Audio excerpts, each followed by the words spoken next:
quando bater de repente um arrependimento, elas podem entender que no fim das contas, essa riqueza não compensou exatamente a mancha e o peso que ela vai carregar, inclusive quando ela, depois que amadurecer um pouco mais, está de meia idade, querer construir uma família, por exemplo. Como fica a imagem dela com um filho, tendo um marido e tendo esse passado pesado por trás dela. Então tudo isso é negado de ser autoavaliado por essas minas novas, que entram na ilusão de como se fosse uma espécie de bico temporário. Enquanto eu pago a faculdade, eu vendo mais fotos aqui e ali. Eu entendo como esquema de pirâmide. Tem umas primeiras que entram, pegam uma tendência, ganham muito dinheiro. Ganham muito, fazem uma apologia através de um estilo de vida.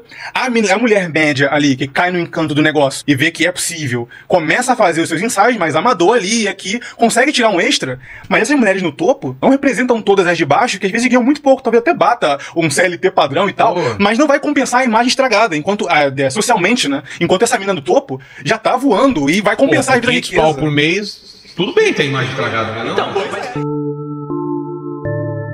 Hoje vamos falar de um assunto delicado, mas de extrema importância: a normalização do trabalho sexual e o impacto que isso está causando na sociedade, de maneiras que muita gente ainda não percebe. Não estou aqui para julgar ou condenar quem opta por essa profissão, mas sim para expor as ilusões de glamour e riqueza fácil, que muitas vezes são propagadas nas redes sociais. É um tema que exige reflexão, pois as consequências para a sociedade como um todo são muito mais amplas do que a maioria imagina, e é crucial que a discussão se estenda para além da ideia simplista de que há uma escolha profissional sem maiores implicações. Nos últimos anos, plataformas como OnlyFans foram apresentadas como o ápice da liberdade financeira e do empoderamento pessoal. A ideia de que qualquer pessoa pode ganhar fortuna simplesmente compartilhando conteúdo explícito em uma plataforma parece tentadora, mas a realidade conta uma história muito diferente.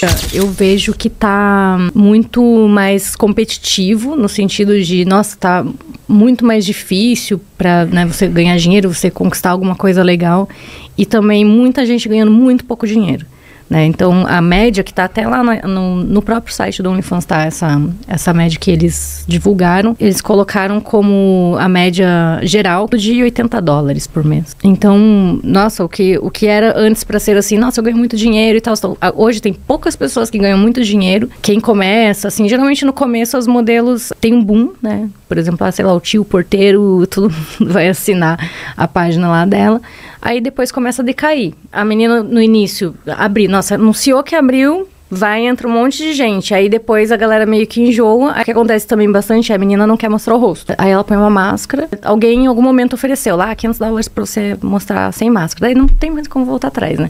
Aí começa a decair. Aí não tem mais máscara, não tem mais... Aí começa a entrar no pornô.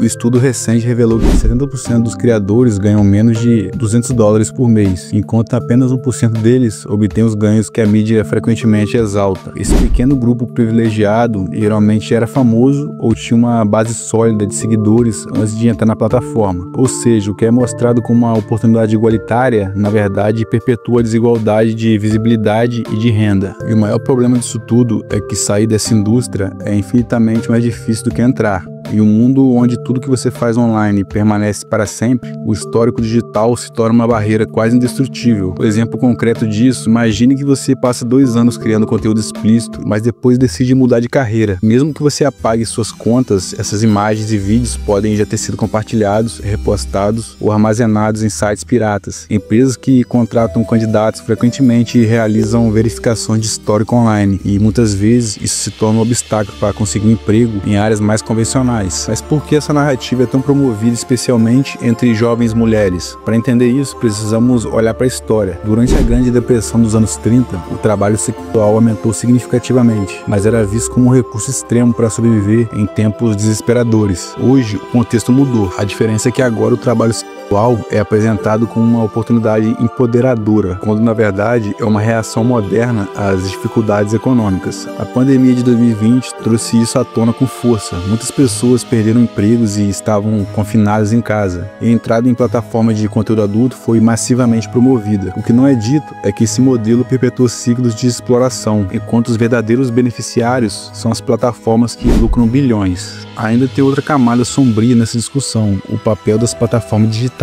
Muitos sites de trabalho sexual utilizam um sistema de recrutamento que incentiva criadores a trazerem novos membros para a plataforma, oferecendo uma porcentagem dos ganhos de quem eles indicam. Isso Isso lembra muito um esquema de pirâmide, onde os lucros dos novatos acabam indo para os que estão no topo da cadeia. Essa estrutura cria um ciclo de dependência, onde criadores são incentivados a atrair mais pessoas, mesmo sabendo que eles enfrentarão os mesmos desafios que eles próprios estão enfrentando. Enquanto plataformas como o OnlyFans são promovidas com um ambiente seguro, longe dos perigos das ruas, a realidade não é tão simples. Criadores relatam receber ameaças, perseguições e chantagens, mesmo trabalhando de casa. Além disso, a exposição prolongada a esse tipo de trabalho pode trazer implicações legais, como complicações e disputas de custódia ou imigração, onde a ocupação anterior pode ser usada contra eles. Muitos relatórios indicam que pessoas que entram nesse setor enfrentam desafios emocionais significativos. Além do estresse constante de se manterem relevantes em um ambiente saturado, há também o impacto da objetificação contínua. Isso vai além de como a sociedade os vê, é sobre como elas passam a se enxergar. Psicólogos especializados no tema identificam um padrão comum entre criadores de conteúdo. Sentimentos de inadequação, ansiedade social e crise de identidade tornam-se frequentes. Esses problemas psicológicos muitas vezes se traduzem em sintomas físicos, como enxaquecas e distúrbios digestivos. Outro ponto crítico é o impacto social. Quando o trabalho sexual é normalizado, ele cria uma falsa sensação de que essa é uma opção acessível para todos.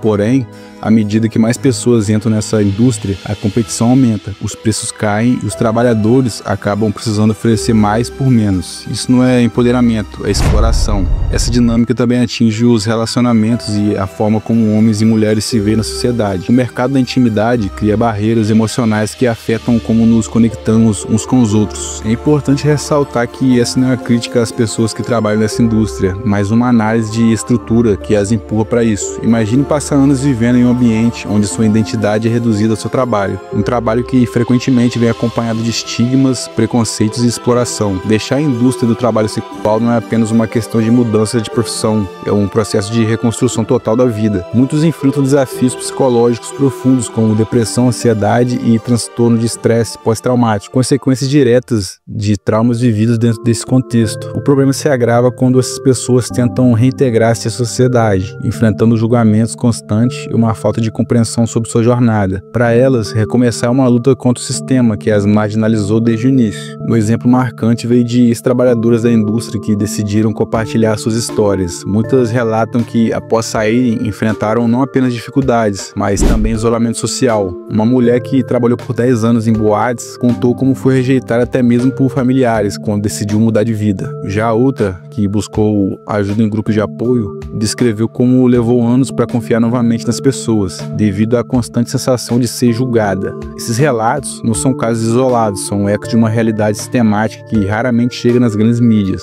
Um estudo realizado em países como na Nova Zelândia, onde houve reformas nas leis do trabalho sexual, mostrou que programas de suporte bem estruturados resultaram em melhores condições de vida para ex-trabalhadores, com muitos relatando o avanço significativo em sua saúde mental. No entanto, essas iniciativas precisam de apoio contínuo da sociedade e dos governos. E mais, precisamos questionar a romantização da indústria do trabalho sexual em séries, filmes e músicas. Enquanto algumas produções mostram um glamour ilusório, elas ignoram os impactos reais dessa escolha de vida e perpetuam uma visão distorcida para as novas gerações. Precisamos refletir sobre como tratamos o tema, tanto nas conversas do dia a dia quanto nas redes sociais. Espalhar informação verdadeira e incentivar o debate honesto é a chave para mudar a percepção pública. Esse foi o vídeo. Se curtiu, peço que deixe o like e comente cachorro. E para continuar acompanhando os conteúdos, se inscreva no canal. Valeu!